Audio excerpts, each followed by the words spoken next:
Hey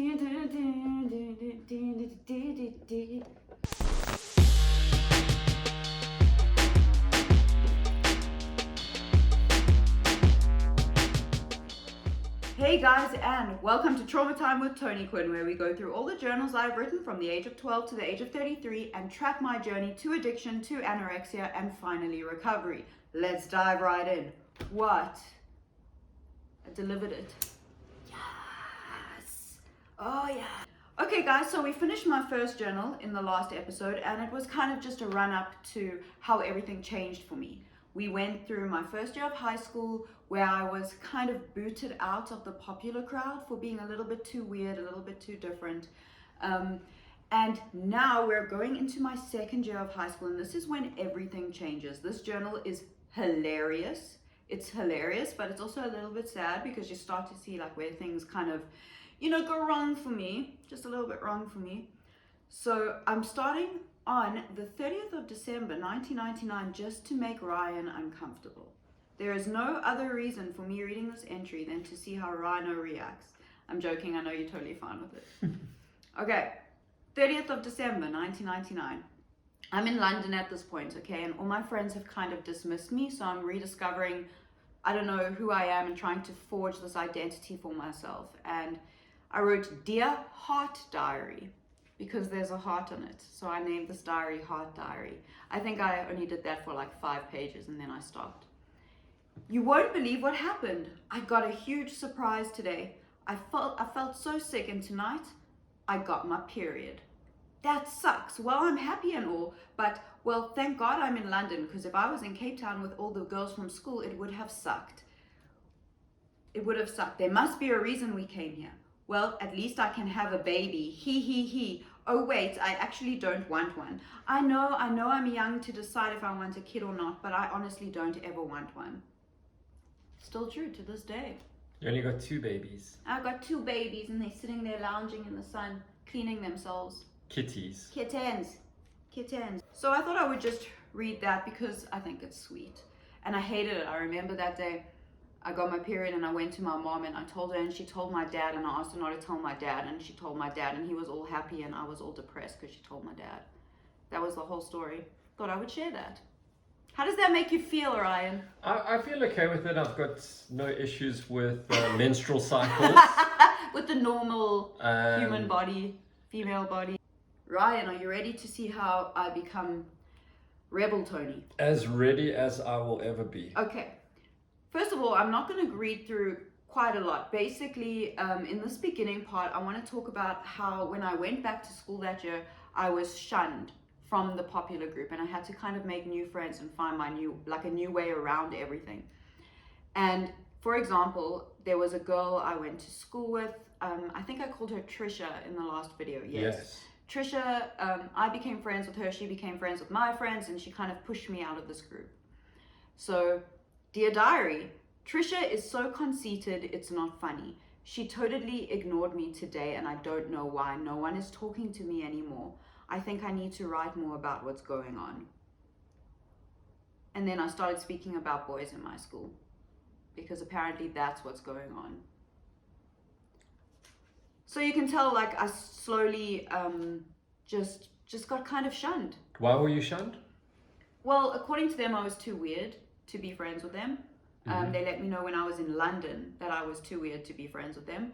And I thought when I would get back to school it would be okay, but it wasn't okay. It's like they went on this holiday without me and they created their own identity without me, and I wasn't a part of it, and they didn't want me as part of their group anymore. Do you think they were somehow intimidated by you, or jealous, or ashamed? That people always tell you when you're in school, this group of people is being mean to you because they're jealous or they're envious. And I don't think that's what it is. I think they just didn't like me. They were embarrassed to be around you. Maybe. Yeah. Maybe. But I've been trying to figure out what it is I actually did. Like, even at this point, I thought maybe they stopped talking to me because I was listening to System of a Down and something. But I don't even think at this point I was listening to System of a Down. I think I was talking about dreams bigger than school and stuff like that, and that was probably annoying. Like I said, in the last episode, or they just didn't like that I had something out that I thought outside of school, you know, and had different opinions on the rest of the world than them. I just didn't fit in. Do you think it's maybe a case of you always need a villain? So if it wasn't you, it was going to be someone else? Very much so.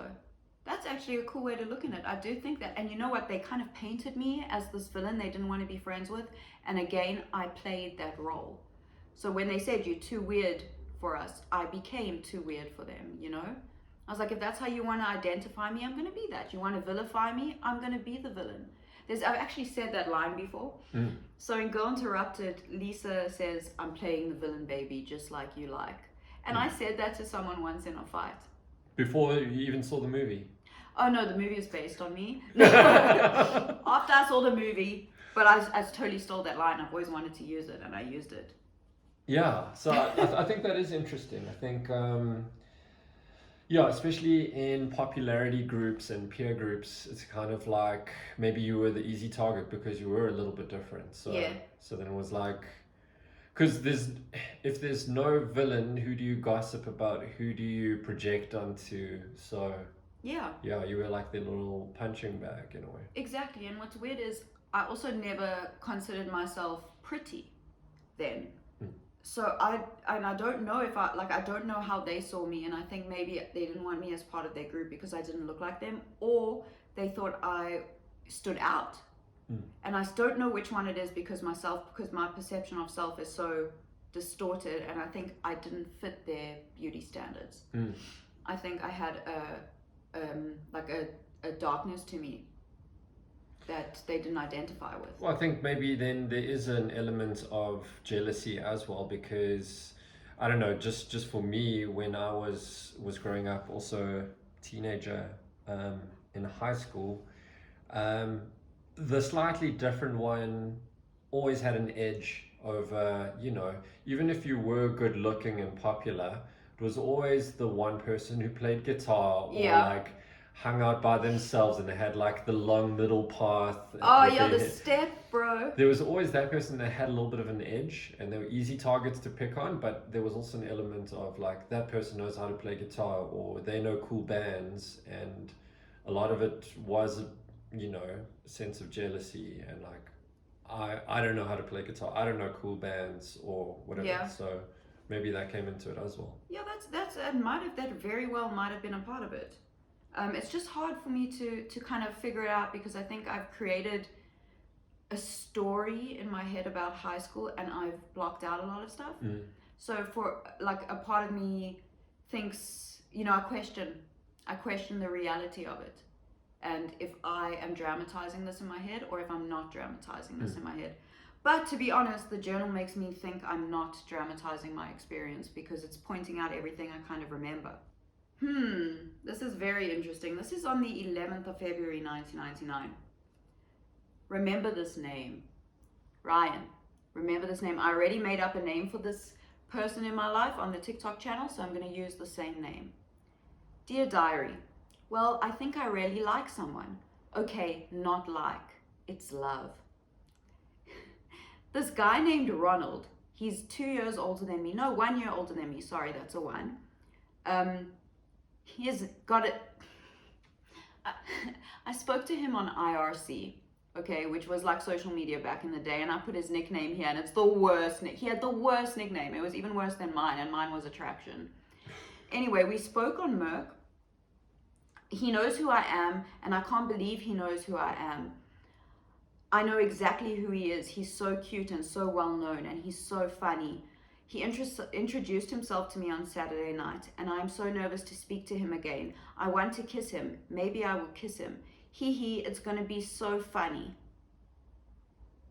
Ronald comes back into my life and ruins it.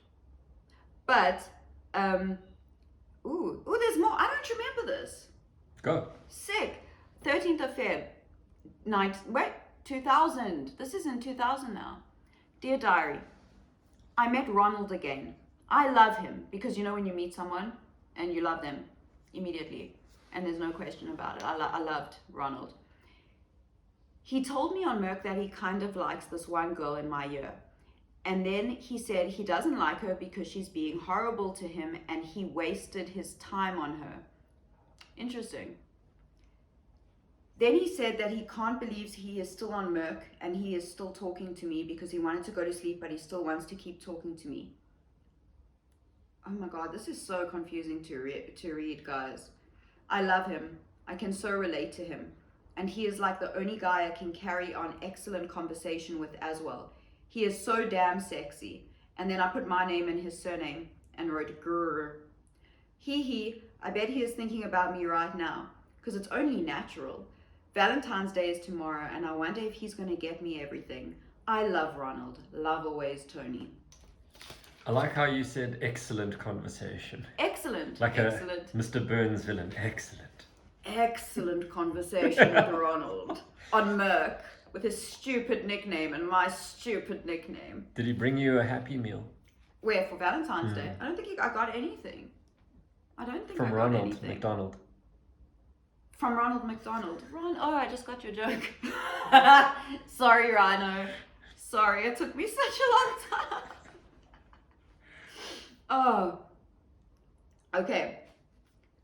Listen to how my brain went from how obsessed I was with how much Trisha hurt me to Ronald. 15th of February, dear diary. I love Ronald. I speak to him every night on Merc. His nickname on Merc stands for hot. I'm not saying the rest of it. We have got so much in common. It's amazing. Trisha is such a bitch. I hate her. Well, dislike her. But I also like Ronald. I speak to him for 4 hours on Merc. That was literally my thought process. That was the thought process. I hate this person, but I like this person. Yes, yeah. Okay. And then I felt bad for saying hate, so I changed it to well, dislike her, which I did a lot when I was younger. Like, I think I thought saying the word hate meant I was evil. Mm-hmm. So I kept correcting myself. And as I get older, I'm like, I fucking hate this person. Okay, so now, oh look, you see these little hearts here? Mm. On Valentine's Day at my school, we didn't have Valentine's Day, we had Sweethearts Day. And we got sent little hearts and flowers by our friends. They're all from girls, all from my friends at school. Oh, there's one from a guy and another guy. I don't know who these people are. Ronald. Did Ronald give me one? Ronald didn't give me one. How dare he? Trisha gave me one. The person you hate. Yeah. It says, love you, Trisha. Was it a spite heart? It was L-U-V. It wasn't L-O-V-E. It was L-U-V. And next to it I wrote, yay, bitch. What the fuck? School is such a difficult time. Frenemies. Okay. Now, I just skipped quite ahead because I want to show when the friendship group changes. So I finally made new friends, and I've made friends with a group of girls that are very similar to me. They are into different things, into different kinds of music, and very alternative for the school I was in. So in general, I wouldn't say they were properly alternative people, but for the school I was in, they were on the edge, they were cool, they were different, and I became really good friends with them. So it started out like we went on this thing called Shabbaton at school. If you're Jewish, Shabbos, you know, it's for the Sabbath, but it's like a weekend away, and you go with your class and you all stay in like little houses and you just have a whole weekend with your school.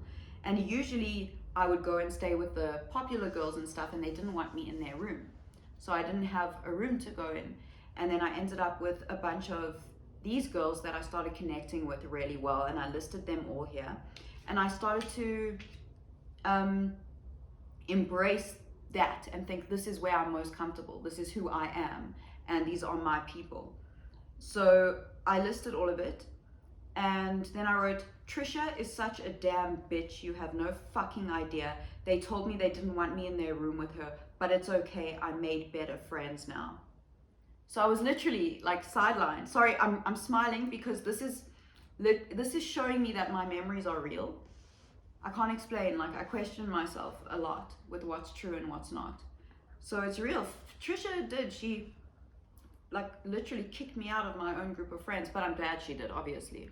So you didn't mind saying things like bitch and swearing, but when it came to saying hate. Yeah, and this is wild. This one, I'm going to read it word for word. Trisha is such a damn bitch, you have no fucking idea. I honestly just hate her. I said hate. I didn't take away dislike. She is so fucking jealous of me and my friends. She must just fuck off. Why is she so mean to me? So like here I'm saying she's jealous of me, but I was jealous of her. I know I was jealous of What her. what were you jealous about or jealous over? That she was, in the popular crowd, that she was pretty, and I just never felt that I could reach that. I couldn't, they were like in this popular crowd that was very nice, very pretty, very gentle, like looking like, like your typical girl next door kind of stuff. And they were super bitchy, obviously, but I could never be that. That was never like my aesthetic. That was never who I was in my core. I wasn't like a Stepford wife kind of person, She was like the Katie Holmes or the Dawson's Creek reference. She was. Who was the blonde girl in Dawson's Creek? She was a bit edgy. Oh, okay. She had the short hair. Who was that? I can't remember. Okay. You know what? We need to watch Dawson's Creek again. Or not. I had that CD. There was a CD and everything. Okay, so that's when things started changing, and I made this new group of friends, and I started to figure out, okay, it's okay to like different music. It's okay to be this person. And then I went all in, because then I figured this out, and I'm like, now I'm a weirdo, and I'm going to be a weirdo. And this is my favorite entry. It doesn't have a date, but it says, "Dear Diary, I think I also like a band called Blink 182. That's the whole journal entry. You weren't certain about it? Why? I was discovering it. I was thinking, I was contemplating. I was like, I quite like this band. I'm just going to write it down. And I wrote it all big, and I was like, Blink 182. And what were the implications of perhaps liking this band? Maybe they weren't a cool band, so you were a bit hesitant. Yeah, that is what it was. Because, well, I mean, they were a rad band. But like the girls in my school that I was friends with previously would never have liked that band, They were into, was Britney Spears around at this time? Like, that kind of vibe, like poppy kind of stuff. Spice Girls. Yeah, and Blink 182 is also a little bit poppy, but... At the time, it's probably seemed pretty edgy. Yeah, especially at my school. So it was like a big thing that I wrote it down. Like I was discovering who I was, which is pretty cute. It's like staking a claim, like this is my identity in a way. Exactly. Well, this is going to be, yeah. Yeah. It's shame. Okay. I didn't know that I didn't see this entry. I actually marked this for this entry, but I just saw the one next to it, so I'm just going to read this. Go for it. 3rd of April, 2000. Dear Diary, I am so upset, pissed off. I am so hurt and pissed off at Trisha. I was best friends with her. I introduced her to all our friends. She lost me quite quickly, and now she runs back to me and says she wants to be my friend again. I don't know what to do. Why is she so cold and cruel and then nice? She stabbed me in the heart 1,000,000 times. Our friendship meant so much to me, but obviously it just meant another person she could kill emotionally, look back on, and laugh. So I think what happened here was she probably was mean to me, then nice to me, then mean to me, then nice to me. And it fucked with me emotionally. She gave you the old Katy Perry treatment. She was hot, she was cold, she was yes. And she was no. She was in. She was out. She was up. She was down. That's poetry. That's poetry. Shane, I drew a little sad face. And I was crying. I like how a bit of Afrikaans popped in. Losses. Yeah. I know, I wrote losses. Is losses Afrikaans? Yeah, it is. It is. Guys, when I say she losses me, it means she leaves you. Leaves me. She left me. So it's a bit of Afrikaans throwaway. I was very bad at Afrikaans and proud of myself. I used a word there. She losses me. Anyway, so now we're going to get a bit... it gets a little bit dark from this point on, because this is when I start to really indulge in the body dysmorphic disorder, and I start to notice weight a lot more and write about it. I had always struggled with it from the age of 9, like we saw previously, but now it comes up full force. I think I've got a group of friends that have completely changed. I'm hurting deeply, as we can tell by that last entry with Trisha, and I don't know who I am. And now I am just getting into that real teenage angst and this character of myself that I've created. 4th of April, 2000. Dear Diary. Okay, last night I was so upset about Trisha, I could hardly sleep. You have no idea. I was in tears. I cannot believe she can be such a bitch. Anyway, I had to ignore her today and I feel quite bad about it. She just hurts me too much. I'll say hi to her tomorrow. I just saw a girl from my school and her legs are so thin. I wish mine were like that. And I drew a picture of hers and I drew a picture of mine. And I said, mine aren't bad at all, I promise. Like, who am I reassuring? I promise. But I still think I would be even more beautiful with her legs. And I need a stomach like hers as well. And I drew the stomach. Oh well, what I'll do is just cut back on a few foods like breakfast and snacks. Did you know that Fruit Loops aren't fattening? How cool. Oh well, I am so tired, I'm going to sleep and not eat. It makes me so sad. So was this the first time that you kind of acknowledged things about your, even if it was on a subconscious level, the body dysmorphia and the... I had written about the body dysmorphia before, so there was always a lot of stuff about my face, which is still an issue to this day. But I'd never really written down in words that I wanted to be thinner, that I was noticing other people's weight. I mean, I always focused on people's looks. In the last journal, I was like, this girl's so pretty and this girl's so pretty, and I was always hard on myself. But here I'm literally focusing in on weight, on food, and it's quite shocking for me to see. I mean, I was just 13 years old. I know it started at 12 when I started thinking about it, but I'd never written it down properly. So this became quite tangible. Yeah, and drawing the images. And also just your attitudes towards food started changing in a tangible way. Very it sounds tangible. Like. Very. Especially noting things like, did you know that Fruit Loops? Yeah. I started writing that kind of stuff down. Obviously, guys, I just want to say that when I do get to those parts in here, I am not going to read that out. Like sometimes if I'm reading something and I stop, it's because it's got something that's very triggering and unnecessary for me to put in here.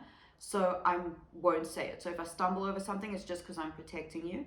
And if I do read it like we're doing now, I will unpack it further so that it's not just the side note, you know. Yeah, it started when Trisha started alienating me from everyone. After Clara's mom started bullying me, you'll see that in the first episode of the series.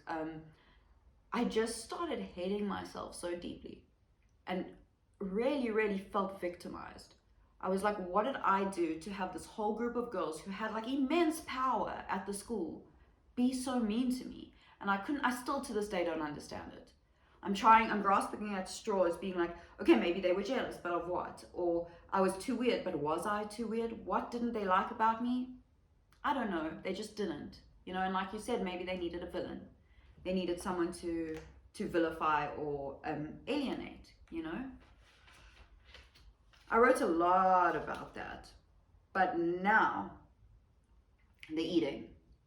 18th of April. So after I wrote that thing about that girl who was really thin, I wrote, Dear Diary, sup? Well, I bunked 3 lessons today, as usual. I put as usual in brackets because it's so cool to bunk school. So I started acting out here, you know, a new group of friends, start bunking, start being rebellious, start being weird like they told me I was.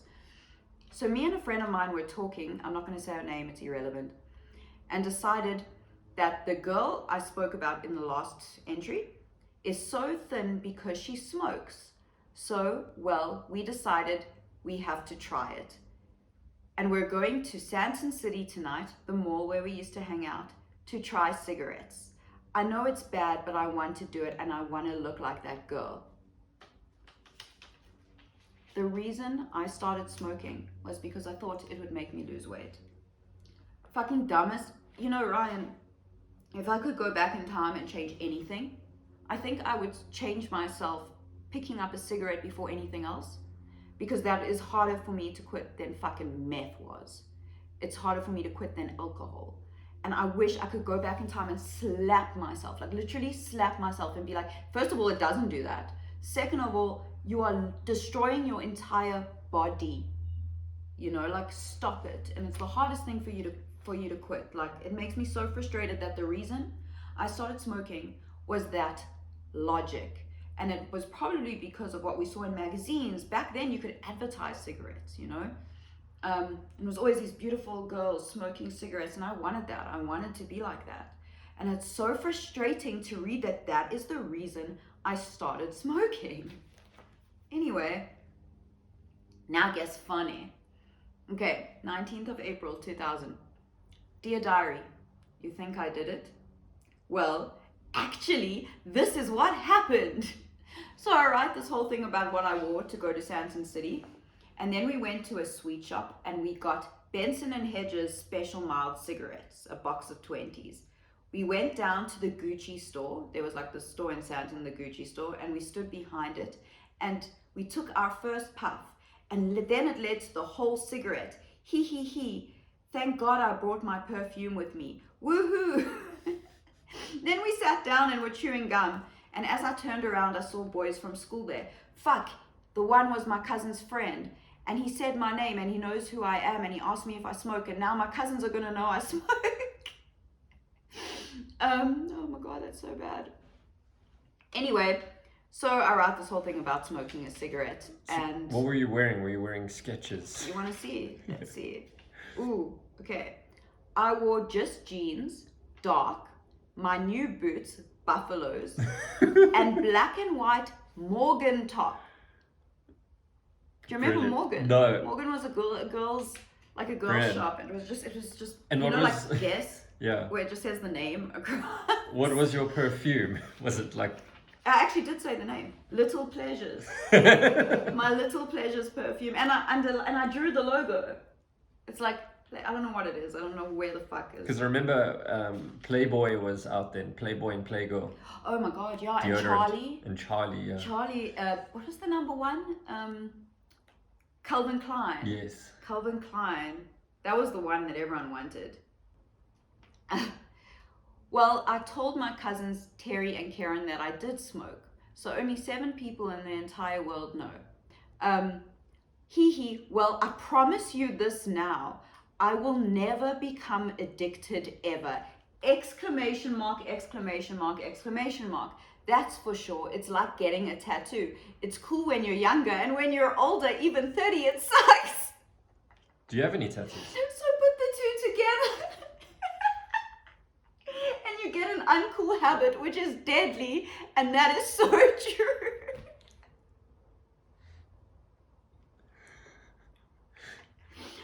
And I wrote all of this down. You foreshadowed your future. An uncool habit, which is deadly. So you knew. I You knew, bro. You're I like an fucking- oracle. I didn't even see this when I was going through this journal for TikTok. This is the funniest entry. I even drew a no cigarette sign. Oh my goodness. Oh my God. Oh my God, that is so funny. Okay. Then I wrote, please turn over the page. And then I gave everyone a lesson on smoking. Ooh. I'm coming back. This is the view. So this is the flick of the cigarette. Can you see my hand holding the cigarette there? And the flick. I am flicking it. Yes. Then here's the inhale. That's my lips inhaling. And then here's the exhale. It's coming out of my mouth. And this is how you hold a cigarette. And this is the view of what I look like when smoking a cigarette from A either far side. view. Yeah, that's it. Wow. And The next art to- of smoking a cigarette. By Tony Becker, age 13. Oh my God, this is so funny. Okay. Then I became addicted to cigarettes, as I promised I wouldn't. And I used to keep a little pencil box under my bed at my house with cigarettes in it. I think my mom did know I was smoking because I used to steal her cigarettes, but she didn't tell my dad. And I hid them under my bed in my little pencil box, which I drew here as well. But yeah, that's when my smoking started. And that's basically when things started to get Tony. You know, the eating disorder started, cigarettes started, drinking started, hanging out with a different group of friends and creating this really angsty version of myself. And I do think I was angsty. And I started to realize, hey, I love poetry. hey, I love wearing dark clothes. I like listening to Blink 182. This is such a cool journal because you see that development, you know? And how I got there from Trisha just being like, fuck you, get out of this crew, and me going, okay, I'm gonna control the narrative again and create a different version of myself and one that I'm comfortable with. So, you know, at the end of my journals, I keep things. Okay. You see this? And you see that? So that is my little dragon necklace. When my cousin Terry died, who I mentioned in the last thing as well, me and Terry used to call ourselves double dragons, and we used to have this necklace that we got from a mall, and she had the other half of the dragon. It was two of the same dragon because it's a double dragon. And when she died, I couldn't find this. I couldn't find this anywhere. And I opened this journal and I found my Terry, my double dragon. Obviously, I still don't know where her other half of it is, but I swear to you, this is the reason I started opening these journals. It's letters from my cousin. It's just really, really beautiful, beautiful, beautiful memories. And I swear to you, I never thought I'd ever find that again. And of course, then I've got some weird shit at the back here. But that does something to my heart, man. You know, keep writing in your journals because you never know what the fuck you're gonna take away with it. And on such a beautiful, beautiful note, I just want to say that the last page of this journal is a picture of the girls that bullied me at school, torn up, and it says 3 bitches of the year. And I can't show you that picture, obviously, because I'll get sued. So, from a happy note to vengeful Tony note, that is where we are in the journal. Rhino, I need a cigarette. Do you want me to cut that out, or? The cigarette part? No, I need a cigarette. You can keep it in. I'm still smoking. That's why I wish I stopped. But you're not promoting smoking in any way. No, fucking everyone. I am telling you now that is the worst thing. Honestly, it is so difficult for me to stop smoking now because I use this as an excuse now. I'm like, I don't drink alcohol. I don't do drugs. Smoking's all I got left. Like, fuck off. It's gonna kill me. But it's hard. It's hard for me to quit. It's like the one thing that, you know, when we go out with friends and people are drinking around me, I'm like, the first thing I do is take my cigarette. But I know I could replace that with gum, or I could replace that just with actually learning how to be present in the moment. But that's going to be the hardest thing for me to give up. And it is the next thing I'm giving up because Carl and I, my boyfriend and I, have been discussing it, and it is something we're going to do, but I'm so scared. Oh, I'm so scared.